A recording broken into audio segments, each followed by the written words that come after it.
আসসালামু আলাইকুম। ভাত বা রুটির সাথে কাঁকরোলের এই রেসিপিটি খেতে দারুণ লাগে। একবার বানিয়ে দেখুন, দারুণ জমে যাবে। আমি এখানে 5 থেকে 6টি কাঁকরোল চাকা চাকা করে কেটে ধুয়ে নিয়েছি। এখন কড়াইয়ে কিছুটা পরিমাণ সয়াবিন তেল দিয়ে দিচ্ছি। তেল গরম হলে কেটে রাখা কাঁকরোলগুলো দিয়ে দিব। তার মধ্যে দিয়ে দিব হাফ চা চামচ লবণ, হলুদ দিয়ে নেড়ে চেড়ে ভেজে নিব। একটু সময় নিয়ে হালকা লাল লাল করে ভেজে তুলে নিব।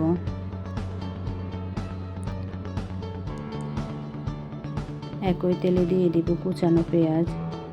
পেঁয়াজগুলো একটু ভেজে নিয়ে তাতে দিয়ে দিব হাফ চা চামচ রসুন বাটা।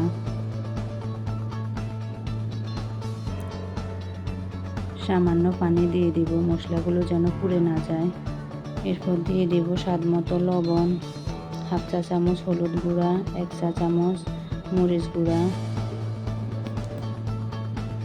মশলা ভালোভাবে কষিয়ে নিয়ে এর মধ্যে দিয়ে দিব ঝোলের জন্য পানি বেশি দিব না। ঝোল ফুটে উঠলে এর মধ্যে দিয়ে দিব আগে থেকে ভেজে রাখা কাঁকরোলগুলো।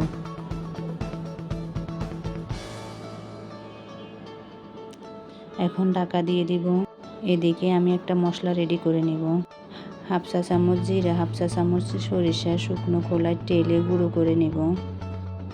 এখন গুঁড়ো করে নেওয়া মশলা কাঁকরোলের মধ্যে দিয়ে নেড়ে চেড়ে ভালোভাবে মিশিয়ে নেব।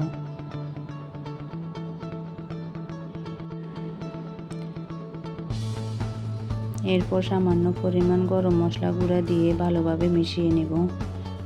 রান্না হতে বেশি সময় লাগে না। এরপর মাখা মাখা ঝোল হলে নামিয়ে ফেলব। কম উপকরণে দারুণ মজার কাঁকরোল রান্না।